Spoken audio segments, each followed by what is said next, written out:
Halo, selamat datang kembali di HFS, rumahnya kisah seru, selalu bikin haru. Hari ini kita akan membahas kisah seru untuk kalian. Senja yang seharusnya romantis berubah menjadi saksi bisu. Sebuah tragedi mengerikan ketika mobil yang ditumpangi sepasang kekasih terjun bebas ke dasar jurang. Dunia mengira ini adalah musibah remblong yang merenggut kebahagiaan. Namun puing-puing kendaraan itu menyimpan fakta yang jauh lebih gelap. Ketika cinta menjadi motif untuk melenyapkan nyawa, inilah janji di puncak senja. Kecelakaan atau kesengajaan.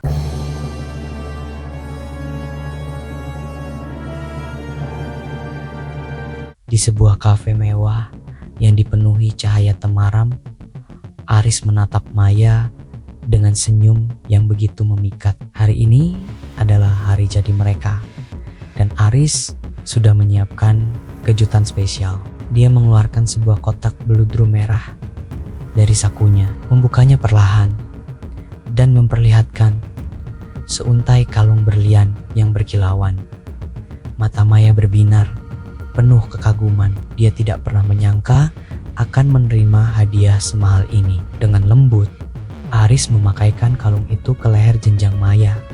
Romantis sekali, mereka saling bertatapan, seolah dunia hanya milik mereka berdua. Tapi kebahagiaan itu tiba-tiba terusik. Ponsel Aris berdering, nama Sinta terpampang di layar. Wajah Aris langsung berubah tegang. Dia bergegas menjauh dari meja untuk menjawab panggilan itu, berusaha agar suaranya tidak terdengar oleh Maya. Dari kejauhan, Maya hanya bisa melihat Aris yang tampak gugup dan gelisah. Siapakah Sinta? Pertanyaan itu mulai menghantui pikirannya. Setelah menutup telepon, Aris kembali ke meja dengan senyum yang dipaksakan. Dia mencoba mengalihkan perhatian Maya, memuji betapa cantiknya kalung itu di lehernya. Tapi Maya, yang memiliki intuisi tajam, merasakan ada sesuatu yang disembunyikan. Dia mencoba bertanya, siapa yang menelepon? Tapi Aris hanya menjawab singkat, bukan siapa-siapa, cuman urusan kantor. Jawaban klise yang justru semakin memperkuat kecurigaan Maya. Malam itu, meski dihiasi hadiah mahal, terasa sedikit hambar. Ada rahasia yang melayang di antara mereka, menciptakan jarak yang tak terlihat. Maya memutuskan untuk tidak menanyakannya lebih jauh. Setidaknya, untuk malam ini, dia tidak ingin merusak momen yang seharusnya indah. Namun, benih keraguan sudah tertanam di hatinya. Siapa sebenarnya pria yang begitu ia cintai ini? Seberapa banyak rahasia yang Aris simpan darinya? Sementara itu, di rumah, Sinta, istri sah Aris, merasakan kehampaan yang semakin menjadi. Ini bukan kali pertama Aris pulang larut malam dengan alasan lembur. Awalnya Sinta percaya, tapi lama-kelamaan berbagai kejanggalan mulai muncul. Aris seringkali gelisah saat menerima telepon, menjauhinya seolah ada yang disembunyikan. Dia juga menjadi lebih dingin dan acuh tak acuh. Dulu mereka adalah pasangan yang hangat dan penuh cinta. Kini rumah tangga mereka terasa seperti cangkang kosong. Sinta sering menemukan dirinya menangis sendirian di malam hari, merindukan suaminya yang dulu. Kecurigaan bahwa Aris memiliki wanita lain semakin menguat. Suatu hari, saat membersihkan mobil Aris, Sinta menemukan struk pembelian kalung berlian yang sangat mahal, bertanggal tepat di hari jadi pernikahan mereka. Hatinya hancur, berkeping-keping. Aris bahkan tidak mengucapkan selamat padanya hari itu. Untuk siapa kalung itu? Kemarahan dan kesedihan bercampur aduk di dalam dirinya. Sinta memutuskan untuk menghadapi Aris. Malam itu, saat Aris pulang, Sinta menunggunya dengan struk pembelian di tangan. Untuk siapa ini, Mas? Tanyanya dengan suara bergetar. Aris terkejut. Dia tidak menyangka Sinta akan menemukan bukti itu. Wajahnya pucat pasi. Dia mencoba berkelit, mengatakan itu adalah hadiah untuk klien bisnisnya. Tapi Sinta sudah tidak bisa dibohongi lagi. Pertengkaran hebat pun tak terhindarkan. Sinta menumpahkan semua rasa sakit dan kecurigaannya selama ini. Aris yang terpojok justru balik marah dan menuduh Sinta terlalu pencemburu dan tidak mempercayainya. Dia mengemas beberapa pakaiannya dan pergi dari rumah, membanting pintu dengan keras. Cinta hanya bisa terduduk lemas di lantai, air matanya mengalir deras.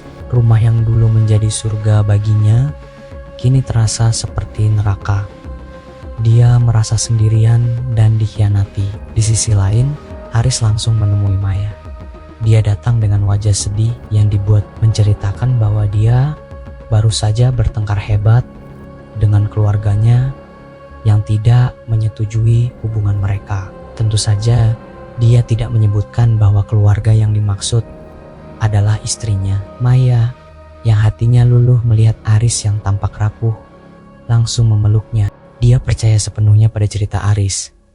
Di mata Maya, Aris adalah korban dari keluarga yang kolot. Rasa cintanya pada Aris semakin dalam, bercampur dengan rasa simpati. Dia berjanji akan selalu ada untuk Aris, apapun yang terjadi. Aris tersenyum licik di balik pelukan Maya.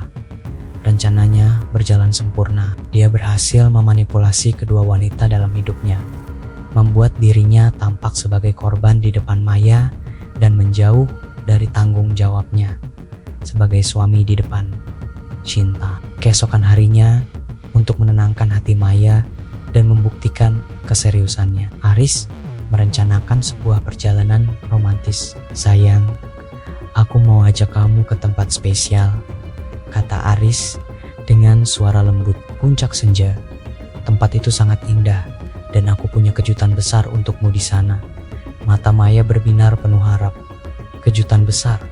Jangan-jangan Aris akan melamarnya. Pikiran itu membuat hatinya berbunga-bunga. Dia membayangkan momen lamaran romantis di atas bukit dengan latar belakang matahari terbenam. Akhirnya, semua penantiannya akan terbayar. Dia akan menikah dengan pria yang sangat ia cintai.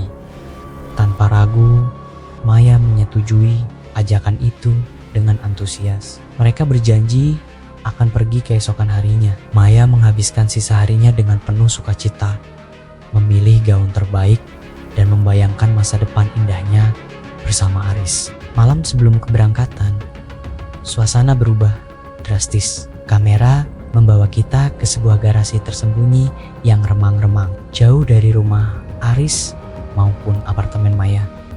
Garasi ini tampak tua dan jarang digunakan. Di dalamnya terparkir sebuah mobil yang akan mereka gunakan untuk pergi ke puncak senja besok. Aris berada di sana sendirian. Wajahnya yang tadi penuh senyum dan kelembutan saat bersama Maya kini berubah total. Ekspresinya dingin, tatapannya tajam dan kosong, tanpa emosi sedikit pun. Dia membuka kap mobil, tangannya bergerak dengan cekatan dan terampil. Dengan sebuah kunci Inggris, dia mulai mengendurkan beberapa baut penting pada sistem rem mobil. Dia melakukannya dengan tenang, tanpa keraguan. Setiap gerakannya diperhitungkan dengan matang. Ini bukanlah tindakan impulsif, melainkan sebuah rencana yang telah dipersiapkan dengan sangat rapi. Setelah memastikan sabotase pada rem mobil itu sempurna, Aris menutup kembali kap mobil dengan perlahan. Dia mengelap tangannya yang sedikit kotor karena oli, lalu berdiri menatap mobil itu sejenak. Sebuah senyum tipis yang mengerikan tersungging di bibirnya. Senyum yang sama sekali berbeda dari senyum hangat yang biasa ia tunjukkan pada Maya. Ini adalah senyum kepuasan dari seorang predator yang berhasil menjebak mangsanya. Tidak ada lagi Aris yang romantis atau Aris yang tampak rapuh. Yang ada hanyalah sosok pria berhati dingin dengan niat yang sangat jahat. Apa sebenarnya rencana Aris? Mengapa dia melakukan ini pada Maya, wanita yang sepertinya sangat ia cintai? Adegan berakhir dengan Aris yang berjalan keluar dari garasi, menghilang ke dalam kegelapan malam, meninggalkan mobil yang telah menjadi perangkap maut. Perjalanan ke puncak senja besok bukanlah perjalanan menuju kebahagiaan, melainkan perjalanan menuju akhir yang tragis.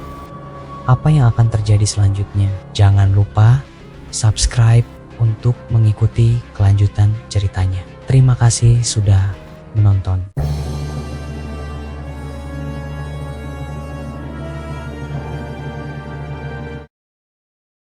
Sebuah senyum tipis yang mengerikan tersungging di bibirnya. Senyum yang sama sekali berbeda dari senyum hangat yang biasa ia tunjukkan pada Maya.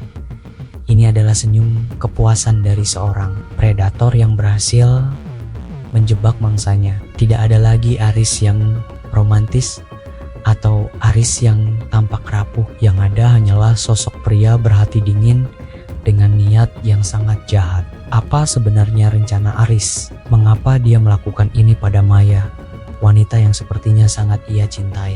Adegan berakhir dengan Aris yang berjalan keluar dari garasi, menghilang ke dalam kegelapan malam, meninggalkan mobil yang telah menjadi perangkap maut. Perjalanan ke puncak senja besok bukanlah perjalanan menuju kebahagiaan, melainkan perjalanan menuju akhir yang tragis.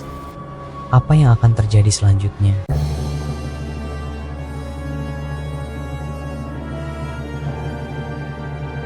Perjalanan mobil menuju puncak senja dengan dialog penuh tekanan antara Aris dan Maya.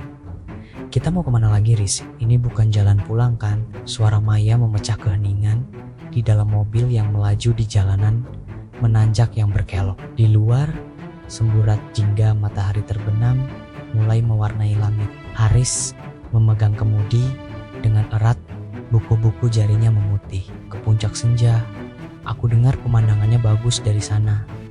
Jawabannya terdengar datar, nyaris seperti hafalan. Maya menghela napas, nadanya berubah serius. Aris, aku tahu kamu menghindar. Kapan kamu mau ajak aku ketemu orang tuamu? Kita sudah setahun lebih bersama. Apa kamu gak serius sama aku? Pertanyaan itu seperti pukulan telak. Keringat dingin mulai membasahi pelipis Aris. Dia melirik Maya sekilas, melihat tatapan menuntut di mata kekasihnya. Dia tidak punya jawaban, bukan jawaban yang ingin didengar Maya. Maya, sabar ya, nanti pasti ada waktunya, jawab Aris.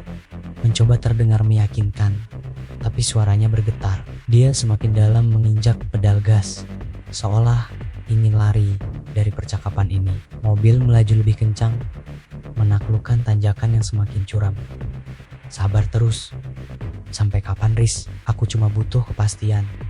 Maya tidak menyerah. Dia memegang lengan Aris, memaksanya untuk melihat ke arahnya. Kalau kamu memang gak ada niat, lebih baik kita. Tiba-tiba Aris merasakan sesuatu yang aneh. Dia menginjak pedal rem untuk mengurangi kecepatan di tikungan tajam. Tapi tidak ada respons. Pedal itu terasa kosong, amblas ke lantai mobil. Jantungnya serasa berhenti berdetak. Kenapa, Riz? Ada apa? Tanya Maya, merasakan kepanikan. Remnya belum, seru Aris. Suaranya naik beberapa oktav. Kepanikan murni kini menguasai dirinya. Dia mencoba memompa rem berulang kali, tapi siap-siap mobil terus melaju tak terkendali di jalur menurun yang diapit oleh tebing di satu sisi dan jurang menganga di sisi lain. Maya menjerit, tangannya mencengkeram dashboard dengan putus asa. Aris, lakukan sesuatu, pelan-pelan. Aris, teriaknya histeris. Air mata mulai mengalir di pipinya. Di tengah kekacauan itu, pikiran Aris menjadi sangat jernih. Semua keraguan, semua tekanan, semua pertanyaan Maya kini terasa begitu jauh. Hanya ada satu insting yang mengambil alih, bertahan hidup. Sementara Maya terus berteriak panik. Mata Aris tertuju pada jalan di depan. Dia melihat sebuah tikungan tajam dengan pembatas beton yang tampak rapuh. Sebuah ide mengerikan, tapi satu satania pilihan terbentuk di benaknya. Gerakannya menjadi lambat, nyaris seperti dalam film. Dengan satu tangan tetap memegang kemudi yang bergetar hebat. Tangan kirinya bergerak perlahan menuju gesper sabuk pengamannya. Klik, suara pelan itu tenggelam oleh jeritan Maya dan deru mesin. Dia bebas. Maya tidak menyadarinya. Dia terlalu sibuk dengan ketakutannya sendiri. Memejamkan mata, berdoa untuk sebuah keajaiban. Tolong Aris, tolong. Aku takut, rintihnya. Maafkan aku Maya, bisik Aris. Lebih pada dirinya sendiri. Mobil semakin dekat dengan pembatas beton. Aris memutar kemudi dengan sekuat tenaga, mengarahkan sisi penumpang mobil lurus ke arah pembatas. Tepat sepersekian detik sebelum benturan, dia mendorong pintu di sampingnya dengan kakinya dan melemparkan dirinya keluar dari mobil yang melaju kencang. Gedebuk, Aris mendarat keras di aspal.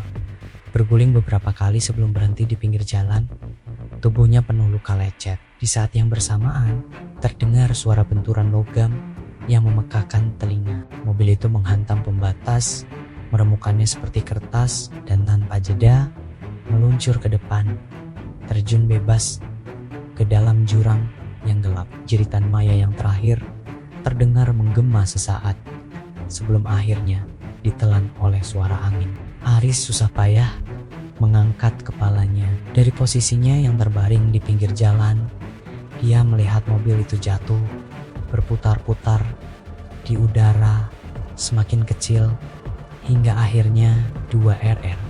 Sebuah ledakan dahsyat mengguncang dasar jurang, diikuti oleh bola api raksasa yang menerangi kegelapan malam. Asap hitam membubung tinggi ke angkasa. Hening, hanya ada suara napas Aris yang terengah-engah memecah kesunyian malam. Dengan sisa tenaganya, dia merangkak ke tepi jurang, menatap ke bawah. Di sana hanya ada kobaran api yang melahap sisa-sisa mobilnya, sisa-sisa kehidupannya yang lama. Tatapan matanya kosong, tidak ada penyesalan, tidak ada kesedihan, hanya kekosongan. Pertanyaan Maya akhirnya terjawab. Dia tidak pernah berniat serius, dan kini dia bebas selamanya. Terima kasih sudah menonton cerita ini sampai akhir. Jangan lupa tinggalkan komentar kalian di bawah. Apa yang akan kalian lakukan jika berada di posisi Aris? Klik subscribe dan nyalakan loncengnya agar tidak ketinggalan video-video kami selanjutnya.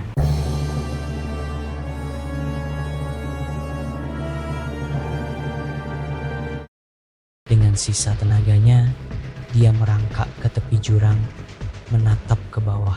Di sana hanya ada kobaran api yang melahap sisa-sisa mobilnya, sisa-sisa kehidupannya yang lama. Tatapan matanya kosong, tidak ada penyesalan, tidak ada kesedihan, hanya kekosongan. Pertanyaan Maya akhirnya terjawab. Dia tidak pernah berniat serius, dan kini dia bebas selamanya.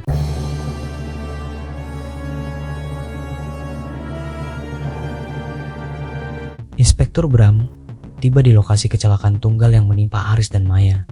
Sepintas, ini terlihat seperti kecelakaan biasa. Mobil menabrak pohon di jalanan yang sepi. Tapi insting Bram sebagai penyidik berpengalaman merasakan ada sesuatu yang tidak beres. Tim forensik melaporkan tidak ada kerusakan pada sistem rem. Aneh. Bram mendekati mobil yang ringsek. Ia memperhatikan pintu di sisi penumpang tempat Maya duduk. Ada bekas congkelan paksa. Ini bukan sekadar kecelakaan. Bram juga melihat pola bekas rem di aspal yang janggal. Bukan seperti rem mendadak untuk menghindari tabrakan, tapi lebih seperti ada pergulatan yang menyebabkan mobil kehilangan kendali. Sesuatu yang sangat buruk telah terjadi di dalam mobil itu sebelum menabrak pohon.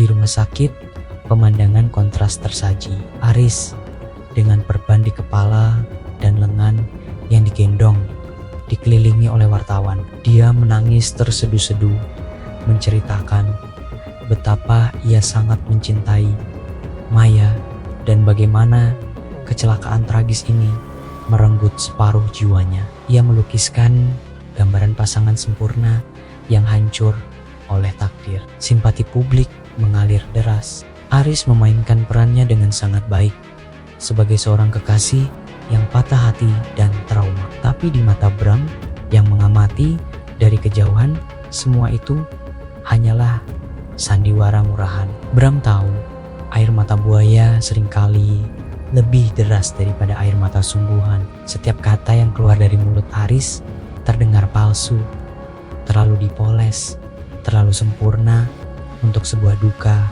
yang nyata. Bram memutuskan untuk kembali ke lokasi kejadian. Dia yakin ada petunjuk yang terlewat. Dengan senter di tangan, dia menyisir area semak-semak di sekitar pohon tempat mobil itu menabrak. Matanya yang jeli menangkap kilatan kecil di bawah dedaunan kering. Sebuah ponsel, ini bukan ponsel Aris yang sudah diamankan sebagai barang bukti, juga bukan milik Maya. Ini ponsel kedua. Bram berhasil membuka kuncinya. Isi di dalamnya membuat darahnya berdesir. Ratusan pesan singkat dari Maya. Isinya bukan kata-kata cinta, melainkan rentetan makian, kemarahan, dan ancaman. Maya mengancam akan membongkar semua kebohongan Aris. Dia tahu Aris memiliki rahasia besar, sesuatu yang bisa menghancurkan citra sempurna yang selama ini ia bangun. Motifnya semakin jelas. Ini bukan kecelakaan. Ini adalah pembunuhan berencana. Berbekal bukti baru ini, Bram segera menuju ke alamat rumah Aris yang tertera di data kependudukan. Sebuah rumah sederhana di pinggiran kota, jauh dari apartemen mewah yang ia tinggali bersama Maya. Bram menduga rumah ini menyimpan kunci dari semua teka-teki. Mungkin ada bukti lain atau saksi yang bisa menguatkan teorinya. Setiap langkah menuju pintu depan, Bram merasa semakin dekat dengan kebenaran. Dia sudah menyiapkan mental untuk menghadapi Aris dan semua kebohongannya. Dia akan membongkar semua ini demi keadilan untuk Maya. Bram mengetuk pintu. Tak lama kemudian, pintu terbuka. Seorang wanita muncul. Usianya sekitar akhir 30-an. Dengan wajah lelah namun ramah, dia tersenyum pada Bram. Bram mengira wanita ini mungkin asisten rumah tangga atau kerabat Aris. Bram memperkenalkan diri sebagai inspektur polisi yang sedang menangani kasus kecelakaan Aris. Wanita itu mengangguk mengerti. Lalu, dengan suara tenang yang sama sekali tidak menunjukkan keterkejutan, dia berkata, "Silakan masuk, Pak Inspektur. Saya Shinta, istri sah Aris."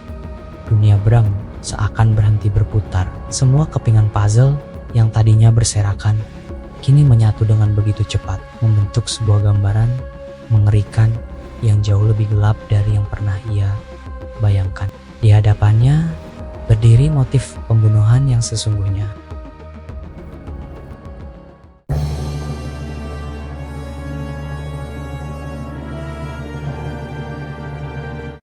Dia tersenyum pada Bram. Bram mengira wanita ini mungkin asisten rumah tangga atau kerabat Aris. Bram memperkenalkan diri sebagai inspektur polisi yang sedang menangani kasus kecelakaan Aris. Wanita itu mengangguk mengerti. Lalu, dengan suara tenang yang sama sekali tidak menunjukkan keterkejutan, dia berkata, "Silakan masuk, Pak Inspektur. Saya Shinta, istri sah Aris." Dunia Bram seakan berhenti berputar. Semua kepingan puzzle yang tadinya berserakan kini menyatu dengan begitu cepat, membentuk sebuah gambaran mengerikan yang jauh lebih gelap dari yang pernah ia bayangkan. Di hadapannya berdiri motif pembunuhan yang sesungguhnya.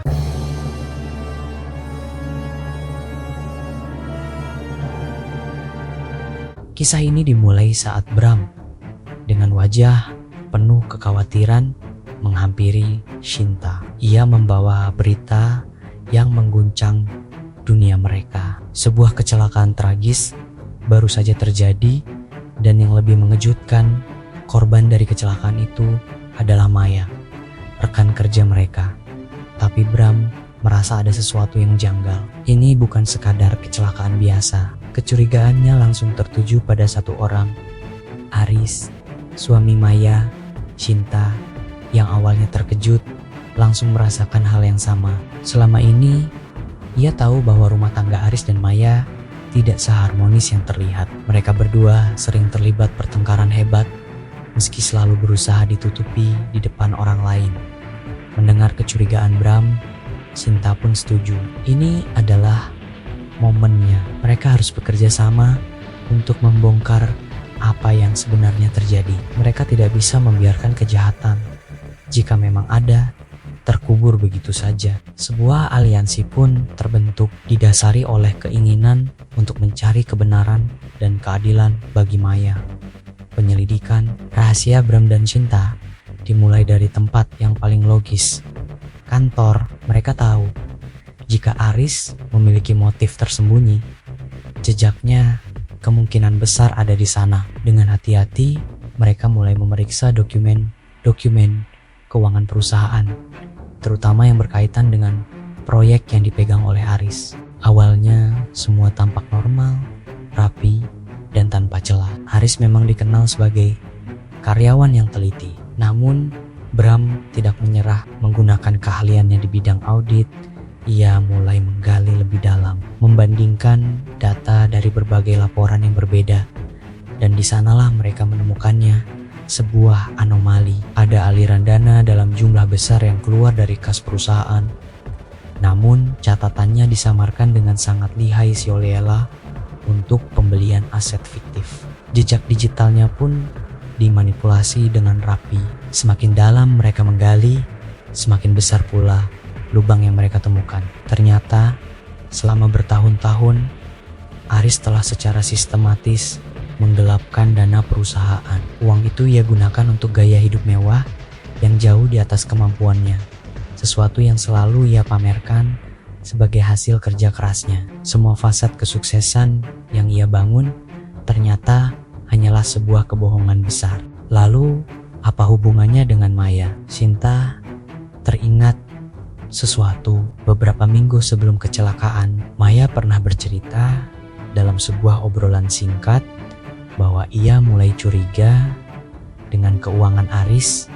Maya, yang juga bekerja di Departemen Keuangan, memiliki akses dan pemahaman untuk melihat kejanggalan. Ia sempat menyebutkan bahwa ia akan mencoba memeriksa beberapa hal secara pribadi di rumah. Saat itulah kepingan puzzle mulai menyatu dengan mengerikan. Bram dan Sinta menyadari motif Aris. Maya dengan kecurigaannya telah menjadi ancaman terbesar bagi Aris. Jika Maya berhasil membongkar penggelapan dana itu, bukan hanya karier dan reputasi Aris yang hancur, tapi ia juga akan menghadapi tuntutan hukum dan penjara. Kepanikan membuat Aris gelap mata. Ia harus melenyapkan satu Satania, orang yang bisa menghancurkannya. Kecelakaan itu bukanlah sebuah kebetulan, melainkan sebuah rencana pembunuhan yang dirancang dengan matang. Sementara itu, di sebuah ruang ICU yang sunyi dan steril, terdengar suara monoton dari mesin-mesin penunjang kehidupan. Di atas ranjang terbaring sosok Maya. Tubuhnya penuh dengan perban dan alat medis. Sudah berhari-hari ia berada dalam kondisi koma, di ambang batas antara hidup dan mati. Para dokter telah melakukan yang terbaik, tapi mereka hanya bisa menunggu keajaiban. Dan keajaiban itu pun datang. Perlahan, kelopak mata Maya mulai bergetar. Jari-jarinya bergerak sedikit, sebuah gerakan kecil yang hampir tak terlihat. Monitor detak jantung yang tadinya stabil mulai menunjukkan sedikit perubahan ritme. Maya mulai sadar, kesadarannya masih kabur, seperti terbangun dari mimpi yang sangat panjang dan gelap. Suara-suara di sekitarnya terdengar teredam, dan cahaya lampu terasa begitu menyilaukan. Tapi otaknya mulai bekerja kembali. Kabar tentang kondisi Maya yang mulai membaik dengan cepat sampai ke telinga Aris. Seorang perawat meneleponnya, memberikan kabar gembira yang seharusnya melegakan hatinya. Namun bagi Aris, kabar itu adalah lonceng kematian. Wajahnya seketika pucat pasi. Keringat dingin mulai membasahi pelipisnya. Gembira jauh dari itu. Ia panik, sangat panik. Pikirannya langsung berkecamuk. Maya sadar, artinya hanya masalah waktu sampai Maya bisa berbicara. Dan jika Maya berbicara, semua kejahatannya akan terbongkar. Rencananya yang ia anggap sempurna kini berada di ujung tanduk. Ia tidak bisa membiarkan itu terjadi. Penjara adalah mimpi terburuknya. Kehilangan semua yang telah ia curi dengan susah payah adalah sesuatu yang tidak bisa ia terima. Ketakutan itu berubah menjadi sebuah tekad yang gelap dan nekat. Ia harus menyelesaikan apa yang telah ia mulai. Kali ini tidak boleh ada kesalahan. Malam itu suasana rumah sakit terasa lebih hening dari biasanya. Lorong-lorong panjang tampak sepi, hanya diterangi oleh lampu-lampu Temarang. Di tengah keheningan itu, sesosok bayangan bergerak dengan cepat dan hati-hati. Itu adalah Aris. Dengan dengan mengenakan jaket berkerudung untuk menyamarkan identitasnya. Ia menyelinap masuk ke dalam rumah sakit, menghindari tatapan curiga dari beberapa perawat jaga. Jantungnya berdebar kencang. Setiap langkah terasa begitu berat. Ia tahu betul di mana kamar ICU tempat Maya dirawat. Dengan gerakan yang sudah ia rencanakan, ia berhasil sampai di depan pintu kamar itu. Mengintip dari kaca kecil di pintu, ia memastikan tidak ada perawat di dalam. Hanya ada Maya yang terbaring lemah dan suara mesin-mesin yang menjadi musik latar dari niat jahatnya. Dengan tangan gemetar, ia membuka pintu sepelan mungkin, lalu menutupnya kembali tanpa suara. Kini, hanya ada mereka berdua di dalam ruangan itu. Aris berjalan mendekati ranjang. Tatapannya dingin dan tanpa emosi. Ia melihat wajah istrinya yang pucat, matanya masih terpejam. Rasa bersalah tidak ada. Yang ada hanyalah hasrat untuk bertahan hidup, untuk menyelamatkan dirinya sendiri. Pandangannya tertuju pada selang oksigen yang terpasang di hidung Maya. Benda itulah yang menjadi penyambung nyawa istrinya saat ini. Dengan satu gerakan, semuanya akan berakhir. Tidak akan ada saksi, tidak akan ada bukti. Ini akan terlihat seperti kegagalan medis. Ia akan kembali menjadi duda yang berduka, dan semua rahasianya akan aman selamanya. Tangannya terulur perlahan, semakin dekat ke selang oksigen itu. Jari-jarinya hampir menyentuhnya. Inilah akhirnya. Tepat saat yari-yari Aris hendak mencabut selang kehidupan itu, sebuah kekuatan yang tak terduga menghentikannya. Tiba-tiba, sebuah tangan yang tadinya terkulai lemas dengan cepat mencengkeram pergelangan tangannya. Cengkeraman itu begitu kuat, begitu erat, seolah menyalurkan semua sisa tenaga yang ada. Aris terkesiap kaget, jantungnya serasa berhenti berdetak. Ia menunduk dan melihat apa yang terjadi. Mata Maya kini terbuka lebar, menatap lurus ke arahnya. Tatapan itu tidak lagi sayu atau kosong. Tatapan itu penuh dengan kemarahan, kekecewaan, dan kesadaran penuh. Maya tahu, ia tahu segalanya. Di keheningan ruang ICU itu, sang mangsa telah berbalik dan menjebak predatornya. Apa yang akan terjadi selanjutnya? Jangan lupa ikuti terus kelanjutan kisahnya. Terima kasih sudah menonton. Sampai jumpa di video berikutnya.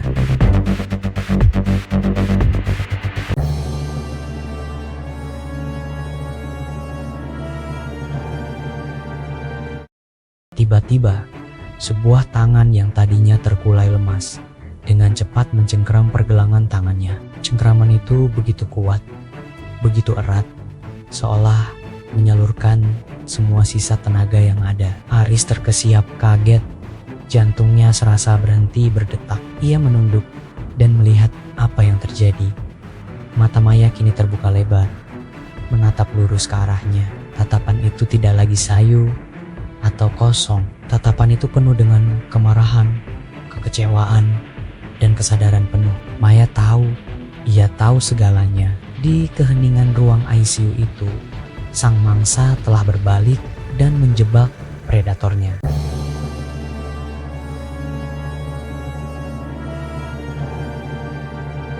Jantung Maya berdegup kencang, seolah baru saja menyelesaikan lari maraton. Matanya yang selama ini terpejam rapat, perlahan terbuka. Hal pertama yang menyambutnya adalah lenggit-lenggit putih rumah sakit yang steril. Tapi yang membuatnya terkesiap bukan itu. Di samping tempat tidurnya, duduk sosok yang selama ini menghantui mimpi buruknya. Aris. Senyum pria itu merekah, tapi di mata Maya, senyum itu adalah topeng iblis. Memori kecelakaan itu kembali menghantamnya seperti gelombang pasang, rem yang blong, mobil yang meluncur tak terkendali, dan wajah panik Aris sesaat sebelum semuanya menjadi gelap. Pergi. Pergi kamu dari sini, teriakannya memecah keheningan ruangan. Histeris dan penuh ketakutan, perawat dan petugas keamanan bergegas masuk, disusul oleh 2 orang polisi yang kebetulan sedang berpatroli.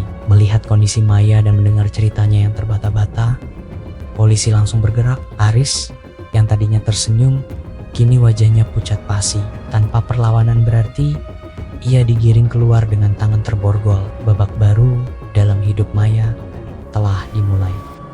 Babak perjuangan mencari keadilan. Ruang sidang terasa sesak dan panas. Meskipun pendingin udara bekerja maksimal, semua mata tertuju pada Aris yang duduk di kursi pesakitan.